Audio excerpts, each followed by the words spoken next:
Hi guys, இந்த interview question வந்து mind ட்ரீயில் கேட்டிருந்தாங்க. இதோட ஸ்லைட் மாடிஃபிகேஷன் கோடு தான் லாஸ்ட் வீடியோவில் பார்த்தோம். அது எப்படி இருந்துச்சுன்னா, ஸோ இதுக்கு பதில் இப்படி இருந்துச்சு. ஓகே, பட் இப்போ எப்படி இருக்குன்னா, இப்படி போட்டு நம்ம இப்படி போட்டிருக்கோம், 18 போட்டிருக்கோம். ஃபர்ஸ்ட் ஆஃப் ஆல் நல்லா பாருங்க, OBGAல 14 இருக்குது. அண்ட் தென் OBGBயில் தான் நான் மாடிஃபிகேஷன் பண்ணுறேன். ஓகே, OBGBயில் இருக்கிற ஏல தான் நான் மாடிஃபிகேஷன் 18 போடுறேன். ஆனால் கன்சோல் லாக் வந்து ஏ தான் பண்ணுறேன், OBGA தான் பண்ணுறேன்.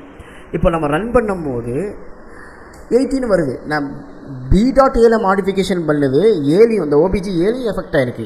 ஏன் அப்படின்னு பார்த்தோம்னா, ஆப்ஜெக்டை பொறுத்த வரைக்கும் நான் ப்ரிமிட்டிவ் டேட்டா டைப்னால் நம்ம காப்பி, அதாவது இதில் இருக்கிற வேல்யூஸ் இங்கே காப்பி பண்ணலை. ரெஃபரன்ஸ்னால் அதோட அட்ரஸ், அந்த ரெஃபரன்ஸையே இதில் நம்ம கொடுத்துருக்கோம். அதனால் OBGBயில் என்ன மாடிஃபிகேஷன் பண்ணாலும் அது OBGAலையும் எஃபெக்ட் ஆகும்.